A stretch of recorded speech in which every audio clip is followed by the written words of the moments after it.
Verb का प्रयोग possession के लिए भी किया जाता है, अधिकार दिखाने के लिए भी किया जाता है। तो एक्शन के रूप में देखें तो he is weeping for toys, वो खिलौनों के लिए रो रहा है। तो यहां उसका एक्शन हुआ रोने का। स्टेट की बात देखें तो this cycle is very old, ये साइकिल बहुत पुरानी है। साइकिल की कंडीशन कैसी है? तो पुरानी। ही लुक्स सैड, वो उदास दिख रहा है। तो वो उसकी हालत कैसी है, कैसा है वो? तो वो उदास दिख रहा है।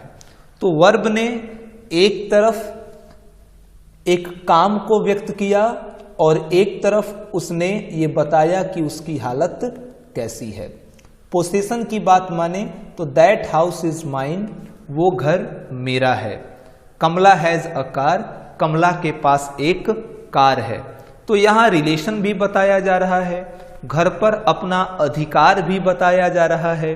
तो वर्ब का प्रयोग किया जाता है किसी कार्य को बताने के लिए, किसी अवस्था को बताने के लिए, किसी पोसेशन को बताने के लिए या किसी रिलेशन को बताने के लिए। ये होता है वर्ब का ग्रामेटिकल फंक्शन।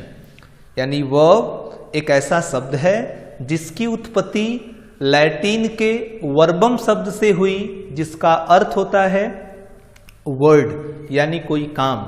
और वर्ब ग्रामर में फंक्शन करता है एक्शन के रूप में, स्टेट के रूप में, अकरेंस के रूप में, पोसेशन के रूप में ये काम करता है। ये इसका ग्रामेटिकल फंक्शन होता है।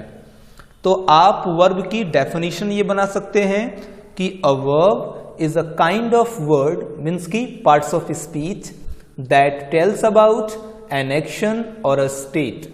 यानी वर्ब एक ऐसा पार्ट्स ऑफ स्पीच है जो किसी काम या किसी स्थिति की चर्चा करता है। It is the main part of a sentence, sentence का ये मेन पार्ट होता है, महत्वपूर्ण हिस्सा होता है। Every sentence as a verb, हर सेंटेंस में एक वर्ब जरूर होता है। आप ये जानते हैं कि ग्रामर की किसी भी लैंग्वेज की जो सबसे छोटी यूनिट होती है वो होती है लेटर। लेटर को लेटर के साथ कंबाइन करते हैं तो बनता है वर्ड, वर्ड को वर्ड के साथ कंबाइन करते हैं तो बनता है सेंटेंस, और सेंटेंस को सेंटेंस के साथ कंबाइन करते हैं तो बनता है लैंग्वेज। जी, लैंग्वेज। और किसी भी सेंटेंस के लिए लैंग्वेज बहुत, किसी भी सेंटेंस के लिए वर्ब बहुत जरूरी होता है। बिना वर्ब के वो सेंटेंस इनकम्प्लीट है, अधूरा है, उसका अर्थ कभी पूरा नहीं हो पाएगा। तो अगर वर्ब नहीं तो सेंटेंस नहीं, और सेंटेंस नहीं तो लैंग्वेज नहीं। यानी लैंग्वेज के लिए जरूरी है सेंटेंस, सेंटेंस के लिए जरूरी है वर्ब। तो आप ये कह सकते हैं कि वर्ब किसी भी लैंग्वेज में एक मेन रोल प्ले करता है। वर्ब का किसी भी लैंग्वेज में बहुत ही महत्वपूर्ण स्थान होता है, बहुत ही महत्वपूर्ण भूमिका होती है। A word which reflects an action, state, occurrence and position is called verb. एक ऐसा शब्द जो एक्शन की तरफ रिफ्लेक्ट करे, स्टेट की तरफ, occurrence की तरफ या पोजीशन की तरफ, उसे आप वर्ब कहते हैं। हिंदी में आप जान सकते हैं कि वर्ब वो शब्द है जिससे किसी कार्य, अधिकार, संबंध या अवस्था का बोध हो। तो मुझे लगता है कि इन 3 स्लाइड्स में आप ये पूरी तरह से समझ चुके हैं कि वर्ब क्या होता है, वर्ब का मीनिंग क्या होता है, इसका ग्रामेटिकल फंक्शन क्या होता है। आइए आगे बढ़ते हैं। अब हम वर्ब की टाइप पे चर्चा करते हैं, ये कितने तरह के होते हैं। तो वर्ब मेनली 2 तरह के होते हैं, फाइनाइट वर्ब और non finite verb. Finite verb क्या होता है? फाइनाइट वर्ब वर्ब की वो अवस्था होती है, वर्ब का वो रूप होता है जो सब्जेक्ट और टेंस के अनुसार अपने रूप में परिवर्तन कर लेता है। और नॉन फाइनाइट वर्ब की वो अवस्था होती है जिस पर सेंटेंस में सब्जेक्ट और टेंस का कोई प्रभाव नहीं पड़ता। मैं फिर से बता रहा हूं कि फाइनाइट वर्ब वर्ब का वो रूप होता है जिस पर टेंस और सब्जेक्ट का प्रभाव पड़ता है और इसके प्रभाव से वो अपने रूप को बदल लेता है। लेकिन नॉन फाइनाइट वर्ब एक ऐसा वर्ब होता है जिसके ऊपर टेंस और सब्जेक्ट का कोई प्रभाव नहीं पड़ता, ये अपने रूप में कोई परिवर्तन नहीं करता। मुख्य बात यह है कि फाइनाइट वर्ब से किसी काम को व्यक्त किया जाता है, यानी it reflects an action, but non finite verb doesn't reflect an action. ये किसी मेन वर्ब की तरह संकेत नहीं करता, सब्जेक्ट के द्वारा किए गए कार्यों को व्यक्त नहीं करता। Non finite verb verbal noun और वर्बल एडजेक्टिव की तरह से आता है, यानी वर्ब एक नाउन के रूप में, वर्ब एक एडजेक्टिव के रूप में। नॉन फाइनाइट वर्ब वर्ब होने के बावजूद एक नाउन की तरह से आता है और एक एडजेक्टिव की तरह से आता है। आइए कुछ एग्जाम्पल से देखें। पहला सेंटेंस है आई लाइक रेड कलर, तो यहां आई के साथ हमने वर्ब लगाया लाइक, लेकिन जब मैंने सब्जेक्ट को चेंज किया और मैंने ही लिखा तो ही लाइक्स रेड कलर, यानी जब सब्जेक्ट आपने चेंज किया तो वर्ब आपकी चेंज हो गई, यानी इस वर्ब पर सब्जेक्ट का प्रभाव पड़ा।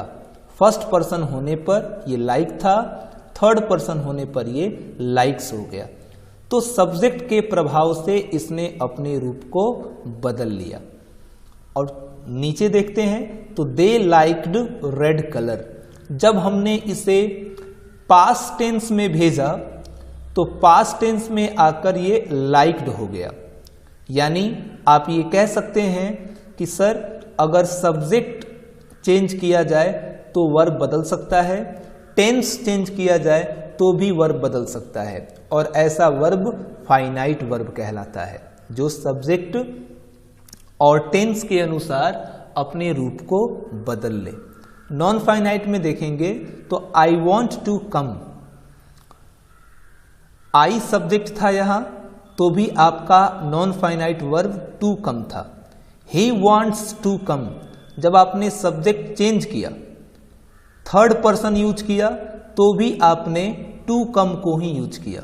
और दे वांटेड टू कम, पहले ये दोनों सेंटेंस प्रेजेंट टेंस में थे पर मैंने अब इसे पास्ट टेंस में कर दिया, वांटेड कर दिया, ये सिंपल पास्ट टेंस में आ गया तो भी हमारे पास टू कम ही है। यानी सब्जेक्ट बदला तो भी ये टू कम नहीं बदला, टेंस बदला तो भी ये टू कम नहीं बदला।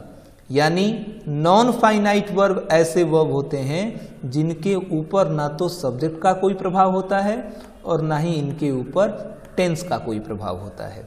लेकिन वहीं फाइनाइट वर्ब सब्जेक्ट बदलने पर भी बदल गए थे और टेंस बदलने पर भी बदल गए थे। तो आप सीधी सी बात कह सकते हैं कि फाइनाइट वर्ब ऐसे वर्ब को कहा जाता है जिनके ऊपर टेंस और सब्जेक्ट का प्रभाव पड़ता है और जो अपने रूप को टेंस और सब्जेक्ट के आधार पर बदल लेते हैं। जबकि नॉन फाइनाइट वर्ब ऐसे वर्ब को कहा जाता है जिनके ऊपर टेंस और सब्जेक्ट दोनों का प्रभाव नहीं पड़ता, ये किसी भी स्थिति में अपने रूप में बदलाव नहीं करते हैं।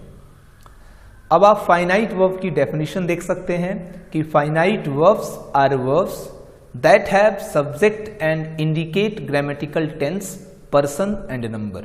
फाइनाइट वर्ब ऐसे वर्ब होते हैं जो सब्जेक्ट की तरफ इंडिकेट करते हैं तथा ग्रामर के टेंस, पर्सन और नंबर को दर्शाते हैं।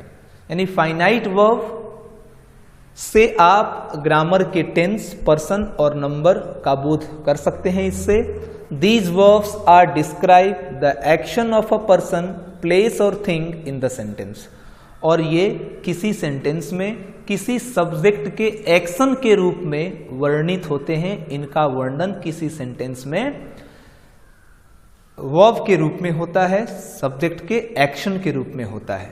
तो आप हिंदी में कह सकते हैं कि फाइनाइट वर्ब ऐसे वर्ब होते हैं जो सब्जेक्ट एवं टेंस के अनुसार अपने रूप को बदल लेते हैं।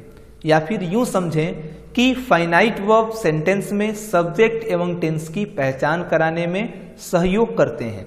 ये ही वाक्य में किसी सब्जेक्ट के द्वारा किए गए कार्यों को रिप्रेजेंट भी करते हैं। यानी सेंटेंस में सब्जेक्ट ने जो किया वो काम 100% फाइनाइट वर्ब होगा। अब नेक्स्ट समझते हैं।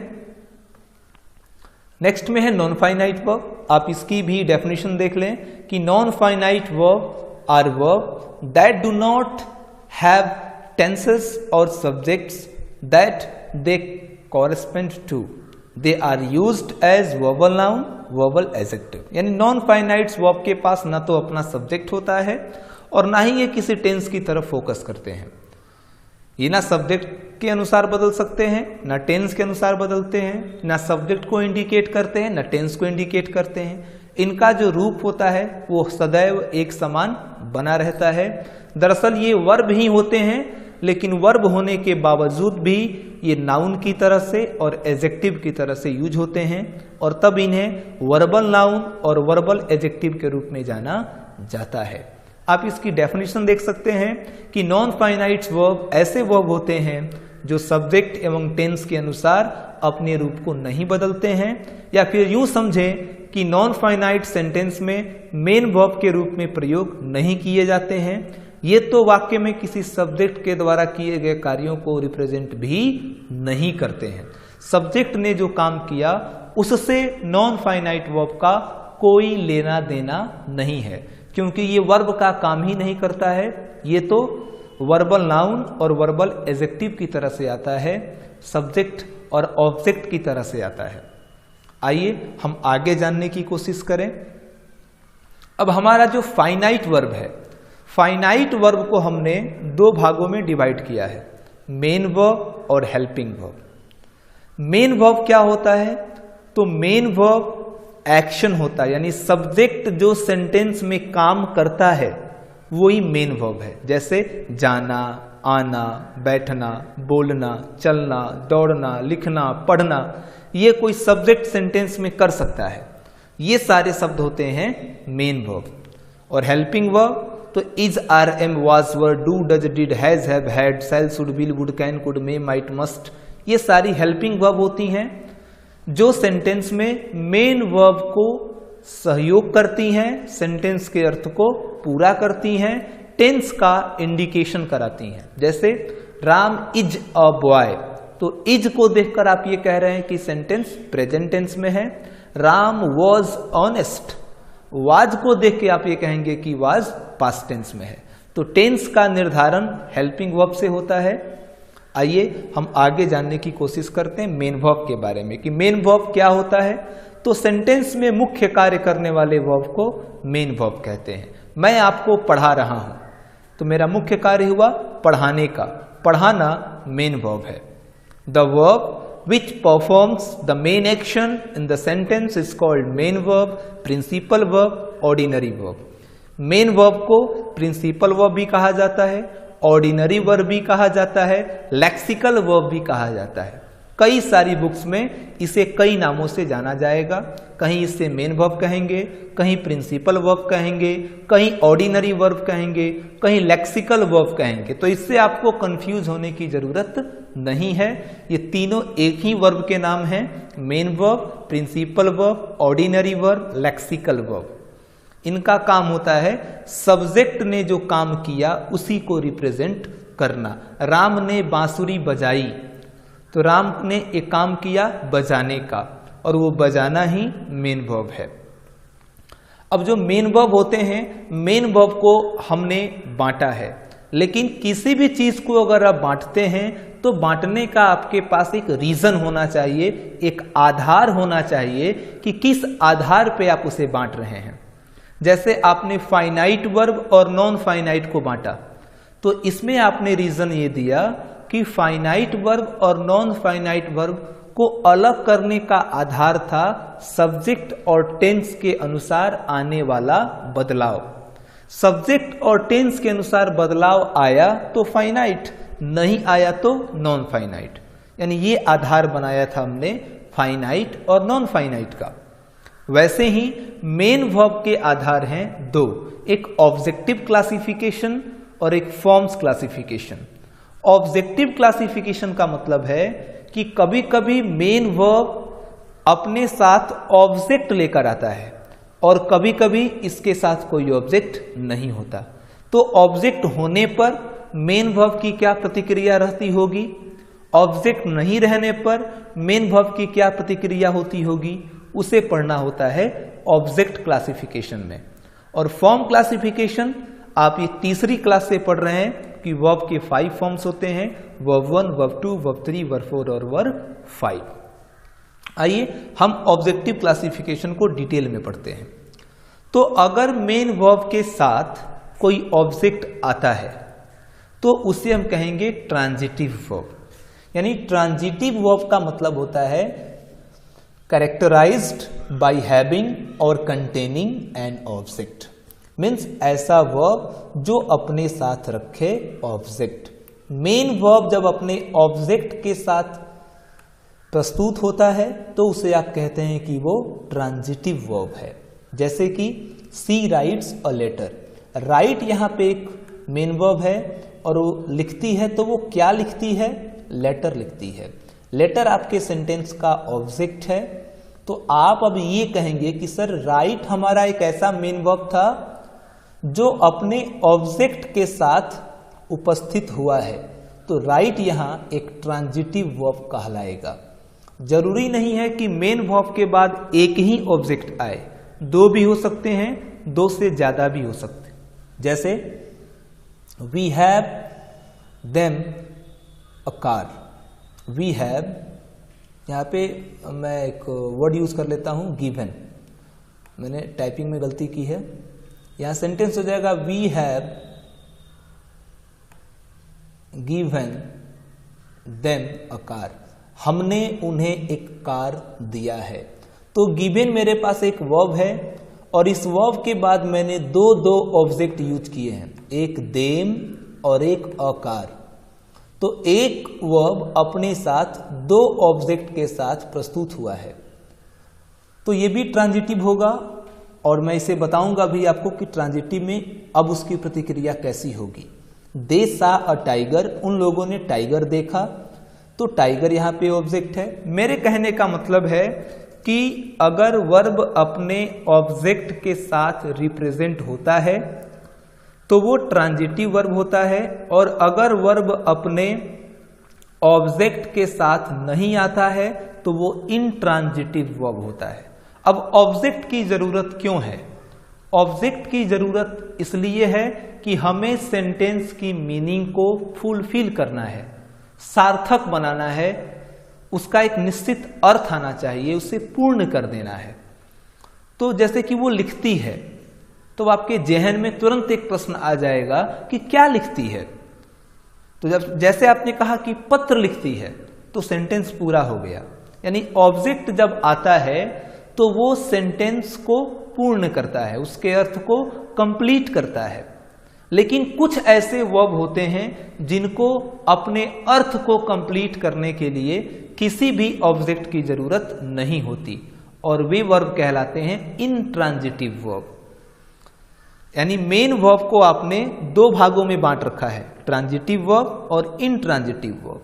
ट्रांजिटिव वर्ब ऐसा वर्ब हुआ जो अपने ऑब्जेक्ट के साथ आया, और इनट्रांजिटिव वर्ब एक ऐसा वर्ब जो ऑब्जेक्ट के बिना आए और फिर भी अपनी मीनिंग को कंप्लीट करे। आइए हम ट्रांजिटिव वर्ब के बारे में और जानते हैं। तो आप इसके बारे में लिख सकते हैं एक डेफिनेशन कि a transitive verb is a verb that takes an object to complete the meaning of the sentence.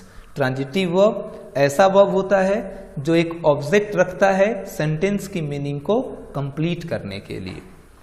अब जो ट्रांजिटिव वर्ब होते हैं, मैंने ये कहा कि जरूरी नहीं है कि मेन वर्ब के बाद एक ऑब्जेक्ट ही आए। कभी कभी मेन वर्ब के बाद दो ऑब्जेक्ट आ सकते हैं, दो से अधिक ऑब्जेक्ट भी आ सकते हैं।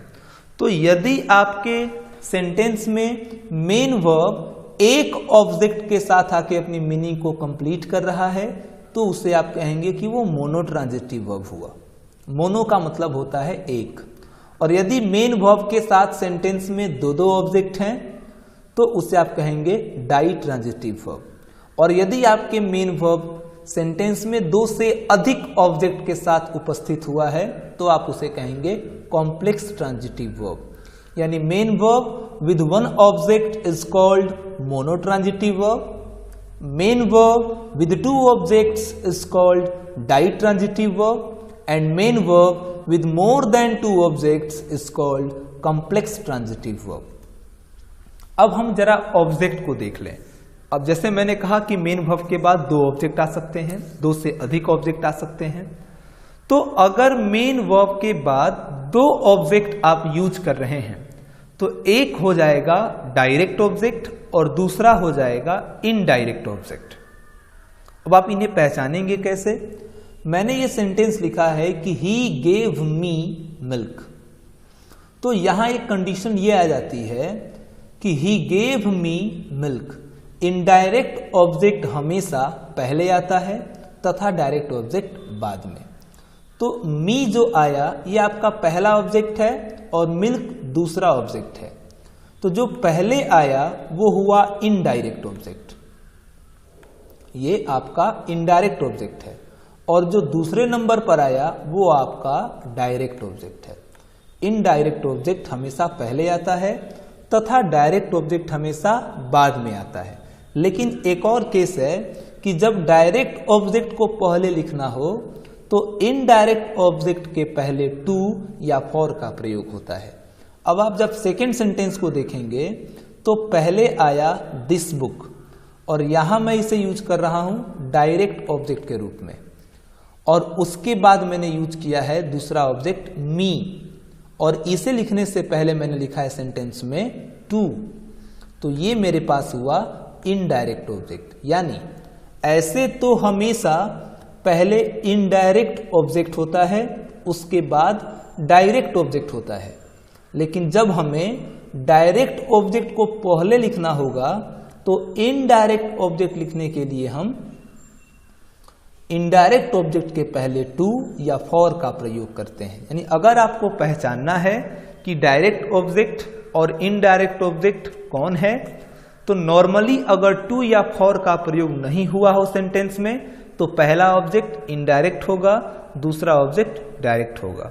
लेकिन अगर सेंटेंस में टू या फॉर का प्रयोग कर दिया गया है तो टू या फॉर के साथ आने वाला जो ऑब्जेक्ट होगा वो ऑब्जेक्ट इनडायरेक्ट ऑब्जेक्ट होगा और उसके पहले वाला ऑब्जेक्ट डायरेक्ट ऑब्जेक्ट होगा। आइए हम आगे बढ़ते हैं, इनट्रांजिटिव वर्ब को देखते हैं। इनट्रांजिटिव का सीधा सा मतलब है मेन वर्ब विदाउट ऑब्जेक्ट, जब मेन वर्ब बिना किसी ऑब्जेक्ट के आता हो। Does not allow any object. Intransitive verb does not allow any object. Intransitive verb किसी दूसरे ऑब्जेक्ट की जरूरत नहीं समझता है अपने सेंटेंस को पूरा करने के लिए। जैसे सी लाफ्स, वो हंसती है। अब यहां आपको किसी ऑब्जेक्ट की जरूरत नहीं है। दे आर वीपिंग, वे लोग रो रहे हैं। यहां भी आपको ऑब्जेक्ट नहीं चाहिए क्योंकि सेंटेंस पूरा हो गया।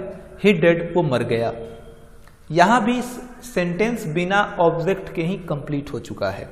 तो आप ये कह सकते हैं कि an intransitive verb is a verb that does not allow any object to act upon. अपनी मीनिंग को पूरा करने के लिए किसी भी तरह के ऑब्जेक्ट की जरूरत नहीं पड़ती है अगर वर्ब हमारा इंट्रांजिटिव वर्ब है। तो दो मतलब हो गए कि वर्ब के बाद अगर ऑब्जेक्ट आती है तो वो ट्रांजिटिव है क्योंकि उसे अपना मीनिंग कंप्लीट करना है, और वर्ब के बाद अगर ऑब्जेक्ट नहीं आती है तो वो इनट्रांजिटिव है क्योंकि ये अकेले ही अपनी मीनिंग को पूरा करने में सक्षम होती है। अब आपने ये तो पढ़ लिया कि मेन वर्ब को आपने ऑब्जेक्टिव क्लासिफिकेशन में बांटा है और फॉर्म क्लासिफिकेशन में बांटा है। ऑब्जेक्टिव क्लासिफिकेशन में ट्रांजिटिव आता है और इनट्रांजिटिव आता है, इसकी कंसेप्ट हमने पूरी कर ली। अब हम पढ़ते हैं फॉर्म क्लासिफिकेशन, जहां हमने वर्ब 1, वर्ब 2, वर्ब 3, वर्ब 4 और वर्ब 5 के बारे में पढ़ना है।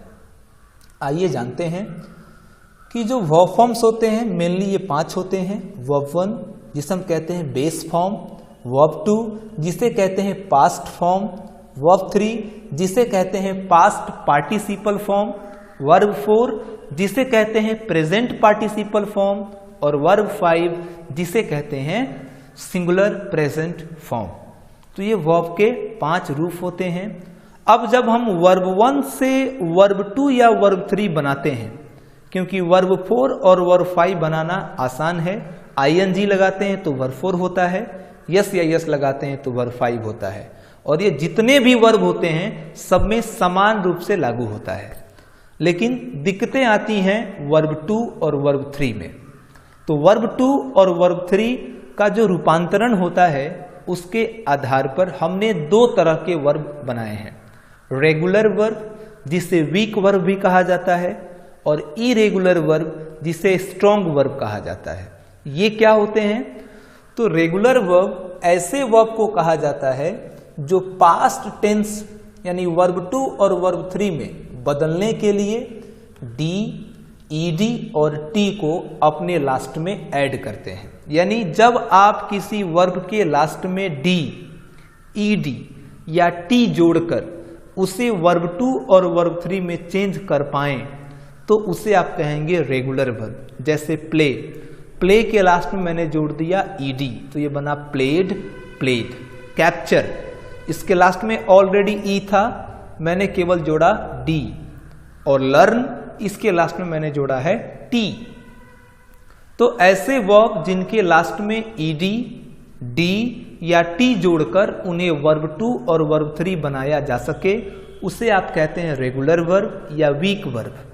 और ऐसे वर्ब जिनको पास्ट टेंस में यानी वर्ब 2 और वर्ब 3 में बदलने के लिए डी, ईडी या टी को जोड़ने की जरूरत नहीं है, बस उसके अंदर के वॉवेल को किसी दूसरे वॉवेल में चेंज कर देना है, तो उसे कहते हैं इरेगुलर वर्ब या स्ट्रॉन्ग वर्ब। जैसे आप देखें रिंग, रिंग का वर्ब 2 होता है रैंग, यानी आई वॉवेल को हमने ए वॉवेल में चेंज कर लिया। इसका वर्ब 3 होता है रंग, यानी आई वॉवेल को हमने यू वॉवेल में चेंज कर लिया। वैसे ही सिंग, सैंग और संग, यानी जब आप वर्ब 1 के लास्ट में ईडी, डी या टी जोड़कर उसे वर्ब 2 या वर्ब 3 में चेंज कर सकें तो वो रेगुलर वर्ब हैं, वो वीक वर्ब हैं। और ऐसे बहुत सारे वर्ब हैं, आप किसी भी ग्रामर की बुक में इन्हें देख सकते हैं। और इरेगुलर वर्ब यानी जब वर्ब के लास्ट में डी, ईडी या टी जोड़ने की जरूरत नहीं पड़े, केवल उसके वॉवेल को दूसरे वॉवेल में चेंज करके उसे वर्ब 2 या वर्ब 3 में कन्वर्ट किया जा सके, उसे हम कहते हैं इरेगुलर वर्ब या स्ट्रॉन्ग वर्ब। आइए हम आगे बढ़ते हैं। हमने फाइनाइट वर्ब में मेन वर्ब के बारे में सारी चीज़ें पढ़ ली कि मेन वर्ब 2 तरह से क्लासिफाइड होते हैं, objective, transitive, intransitive, classification regular और इरेगुलर। ये कंप्लीट हुआ। अब हम पढ़ना शुरू करते हैं हेल्पिंग वर्ब के बारे में। तो आइए हम हेल्पिंग वर्ब के बारे में जानते हैं। हेल्पिंग वर्ब क्या होता है? तो हेल्पिंग वर्ब यूजुअली अकम्पनी अ मेन वर्ब, इसका नाम भी ऐसे ही है। हेल्पिंग वर्ब हमेशा मेन वर्ब को सहयोग देता है, उसकी सहायता करता है, और मेन वर्ब की हेल्प करने के रीजन से ही इसका नाम हेल्पिंग वर्ब पड़ा। इसे ऑक्सिलरी वर्ब भी कहा जाता है। इसकी डेफिनेशन है कि a helping verb is a verb that aids functional और grammatical meaning to the clause in which it appears, such as to express tense, aspect, modality, voice, emphasis etcetera. यानी helping verb जो होते हैं उनका काम होता है ग्रामेटिकल और फंक्शनल मीनिंग बनाना, मेन वर्ब को सपोर्ट करके सेंटेंस को कंप्लीट करना, और क्या करना? तो वॉइस को रिकॉग्नाइज कराना। जैसे कि हेल्पिंग वर्ब के 2 मेन फंक्शन होते हैं। पहला फंक्शन होता है हेल्पिंग वर्ब का to complete the meaning of the sentence by helping main verb, main verb की सहायता करते हुए सेंटेंस की मीनिंग को कंप्लीट करना। और दूसरा होता है टू एक्सप्रेस द टेंसेस और वॉइसेस, यानी कौन से टेंस में है, कौन सी वॉइस में है, एक्टिव वॉइस में है कि पैसिव वॉइस में है, इसकी पहचान कराने का काम भी हेल्पिंग वर्ब का ही होता है। हेल्पिंग वर्ब को हमने 3 भागों में बांट रखा है, प्राइमरी वर्ब, मॉडल वर्ब और मार्जिनल वर्ब। प्राइमरी वर्ब जो होते हैं उन्हें हमने 3 सेक्शन दिए हैं। वर्ब टू बी, इसमें आते हैं इज, आर, एम, वाज और वर। दूसरी कैटेगरी दी है वर्ब टू डू, जिसमें आता है डू, डज और डिड। तीसरी कैटेगरी है वर्ब टू हैव, जिसमें हम लिखते हैं हैज, हैव और हैड। ये प्रेजेंट और पास्ट टेंस में यूज किए जाने वाले हेल्पिंग वर्ब होते हैं। Modal verb shall, should, will, would, can, could, may, might, must और ऑट टू को मॉडल वर्ब कहा जाता है। इन सब के साथ वर्ब 1 को यूज करते हैं और ये किसी भी सब्जेक्ट के साथ प्रयोग किए जा सकते हैं। किसी स्पेशल सब्जेक्ट के लिए स्पेशल तरीके से इनका प्रयोग नहीं होता। मार्जिनल वर्ब नीड, डेयर और यूज टू को कहा जाता है। ऐसा इसलिए क्योंकि ये ऐसे हेल्पिंग वर्ब होते हैं जिनके पास 2 प्रॉपर्टी होती है। ये एक हेल्पिंग वर्ब की तरह से भी यूज होते हैं और ये मेन वर्ब की तरह से भी यूज होते हैं। यानी मार्जिनल वर्ब यूज किया जा सकता है एक हेल्पिंग वर्ब के रूप में भी और एक मेन वर्ब के रूप में भी। इसके पास दोनों कैरेक्टरिस्टिक्स होती हैं। हम आगे बढ़ेंगे तो ये पाएंगे कि हमने फाइनाइट वर्ब को कवर किया। फाइनाइट वर्ब 2 तरह से होते हैं, मेन वर्ब और हेल्पिंग वर्ब। दोनों को पूरा कर लिया हमने। अब हम आते हैं वर्ब के अंतिम पड़ाव पर, यानी नॉन फाइनाइट वर्ब के ऊपर, जिसके बारे में आपने ये पढ़ा था कि नॉन फाइनाइट वर्ब ऐसे वर्ब होते हैं जो सब्जेक्ट एवं टेंस के अनुसार अपने रूप को नहीं बदलते हैं। या फिर यूं समझें तो नॉन फाइनाइट वर्ब सेंटेंस में मेन वर्ब के रूप में प्रयोग नहीं किए जाते हैं। ये तो वाक्य में किसी सब्जेक्ट के द्वारा किए गए कार्यों को भी रिप्रेजेंट नहीं करते हैं। ये दरअसल वर्बल नाउन और वर्बल एडजेक्टिव की तरह से यूज किए जाते हैं। नॉन फाइनाइट वर्ब को 3 भागों में बांटा गया है, इन्फिनेटिव, जिरंड और पार्टिसिपल। इसमें इन्फिनेटिव और जिरंड यूज किया जाता है एक वर्बल नाउन के रूप में और पार्टिसिपल यूज किया जाता है वर्बल एडजेक्टिव के रूप में। यानी वर्ब होने के बावजूद नाउन का फंक्शन करना, वर्ब होने के बावजूद एडजेक्टिव का फंक्शन करना। आइए हम इन्फिनेटिव के बारे में जानते हैं। इन्फिनेटिव क्या होता है? तो इन्फिनेटिव दरअसल 2 + वर्ब 1 को कहते हैं। इन्फिनेटिव वर्ब का ऐसा रूप होता है जो वर्ब होने के बावजूद एक नाउन के रूप में प्रयोग किया जाता है। और अगर ये नाउन के रूप में प्रयोग हो रहा है तो ये सेंटेंस में सब्जेक्ट के रूप में भी आ सकता है और सेंटेंस में ऑब्जेक्ट के रूप में भी आ सकता है। आई वॉन्ट टू सिंग, मैं गाना चाहता हूँ, यहाँ ये सेंटेंस में ऑब्जेक्ट के रूप में आया। To smoke is a bad habit, धूम्रपान करना बुरी आदत है, यहाँ ये सब्जेक्ट के रूप में आया। तो टू स्मोक हालांकि ये वर्ब है लेकिन फंक्शन कर रहा है एक नाउन के रूप में, और नाउन के रूप में फंक्शन कर रहा है तो ये सब्जेक्ट भी बन सकता है, ऑब्जेक्ट भी बन सकता है। An infinitive is a verb form that acts as other parts of speech in a sentence. यानी इन्फिनेटिव वर्ब का वो रूप होता है जो दूसरे पार्ट्स ऑफ स्पीच के रूप में यूज होता है, यानी वर्ब को छोड़कर ये नाउन के रूप में यूज होता है। It is formed with 2 + base form of the verb. ये 2 के साथ जब हम वर्ब 1 को लगाते हैं तो इसका निर्माण होता है। इन्फिनेटिव 2 तरह के होते हैं, टू इन्फिनेटिव और बेयर इन्फिनेटिव। टू इन्फिनेटिव का मतलब है 2 के साथ वर्ब 1 का प्रयोग, और बेयर इन्फिनेटिव का मतलब है 2 के साथ नहीं, 2 के बिना ही वर्ब 1 का प्रयोग। अगर वर्ब 1 का प्रयोग बिना 2 के ही हो जाए तो वो बेयर इन्फिनेटिव होगा, और इसका प्रयोग हमेशा मॉडल वर्ब के बाद किया जाता है। जितने भी मॉडल्स होते हैं, shall, should, will, would, can, could, may, might, must, ought to, उनके बाद हमेशा बेयर इन्फिनेटिव का प्रयोग किया जाता है। और जब 2 लगा दिया जाएगा वर्ब 1 में तो उसे आप टू इन्फिनेटिव कहेंगे। जिरंड के बारे में जानते हैं। जिरंड का मतलब होता है वर्ब 4, यानी वर्ब प्लस ing, लेकिन जो काम करे सेंटेंस में नाउन का। सारे वर्ब 4 को आप जिरंड नहीं कह सकते हैं। जिरंड उसी को कहा जाएगा जो है तो वर्ब लेकिन काम कर रहा है एक नाउन के रूप में। जिरंड वर्ब का वो रूप होता है जो वर्ब प्लस आईएनजी के रूप में होता है लेकिन एक नाउन के रूप में काम करता है। Smoking is a bad habit और सी लाइक्स स्विमिंग, जैसे धूम्रपान करना एक बुरी आदत है, उसे तैरना पसंद है। यहाँ वो सब्जेक्ट के रूप में आया है, यहाँ ऑब्जेक्ट के रूप में आया है। दोनों तरह से ये फंक्शन कर सकता है। अब देखते हैं तीसरी चीज पार्टिसिपल। पार्टिसिपल वर्ब 3 और वर्ब 4 को कहते हैं। वर्ब 3 को कहा जाता है पास्ट पार्टिसिपल, वर्ब 4 को कहा जाता है प्रेजेंट पार्टिसिपल।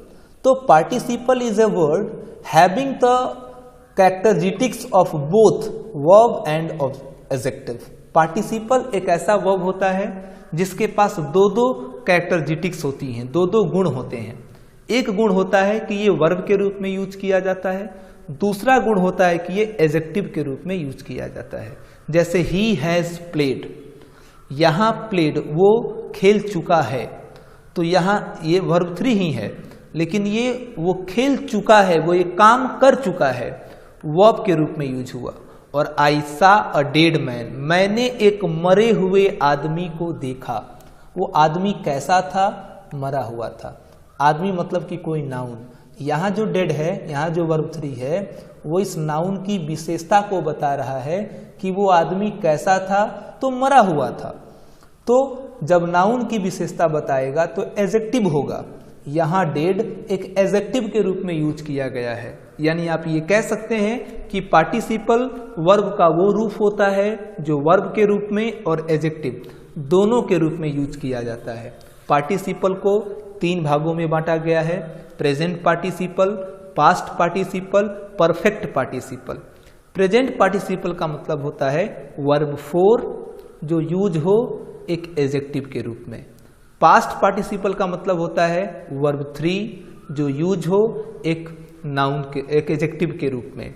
और perfect participle having plus verb 3 को कहा जाता है परफेक्ट पार्टिसिपल।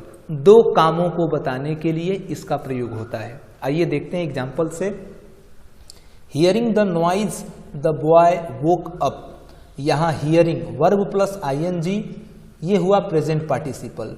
ए बर्न्ट चाइल्ड, जला हुआ बच्चा, तो बर्न्ट यानी वर्ब 3 ये यूज हुआ है पास्ट पार्टिसिपल के रूप में। द सन हैविंग राइजन, सूर्य के उगते ही कुहासे गायब हो गए। यहाँ हैविंग प्लस राइजन का प्रयोग किया गया है। राइजन का मतलब राइज का वर्ब 3 हुआ ये।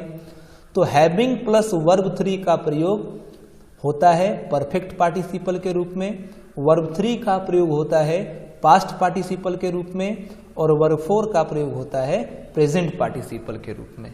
तो ये वर्ब की एक्सप्लेनेशन थी। मैं अपनी नेक्स्ट क्लास में अब इससे रिलेटेड कुछ इंपॉर्टेंट क्वेश्चन लेके आऊँगा, जिसके बाद हम वर्ब के इस एडवांस लेवल को कंप्लीट करेंगे। मैं आपको बता दूं कि अभी ये कंसेप्ट पूरा हुआ नहीं है, अभी आपने केवल डिटेल करके वर्ब को समझा है डेफिनेशन वाइज पर। कल हम इसके फंक्शन वाइज पे चर्चा करेंगे। लाइव आना पॉसिबल नहीं हो पा रहा है, नेटवर्क की बहुत सारी समस्याएं आ रही हैं, तो मैं वीडियो के माध्यम से ही आपको पढ़ाऊंगा। रोज एक वीडियो अपलोड की जाएगी, आप उसे देखेंगे, नेक्स्ट डे उसकी प्रैक्टिस करेंगे।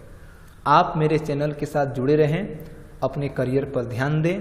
तब तक के लिए धन्यवाद, थैंक यू। और जब मैं लाइव होता हूं तो कुछ लोग कमेंट करते हैं। मैं बताऊं कि जब मैं बोर्ड पे आपको पढ़ा रहा हूं तो वापस कंप्यूटर पे आकर के कमेंट करना आसान नहीं होता। तो कल कुछ लोगों ने शिकायत की कि सर आप कमेंट नहीं पढ़ते हैं, उसकी रिप्लाई नहीं कर पाते हैं। तो मैं अकेला हूं, यहाँ बोर्ड पे खड़ा होकर पढ़ा रहा हूं। लाइव के समय कंप्यूटर के पास वापस जाके टाइप करना आसान नहीं है। वैसे जितने भी आपके डाउट हैं आप कमेंट में डालिए, मैं उसकी रिप्लाई ज़रूर करूँगा और करता भी हूँ। बहुत दूर से बच्चे जुड़ रहे हैं, मुजफ्फरपुर से भी कल एक लड़के का व्हाट्सएप आया था, अच्छा लग रहा है। जुड़िए, पढ़िए। धन्यवाद, थैंक यू वेरी मच।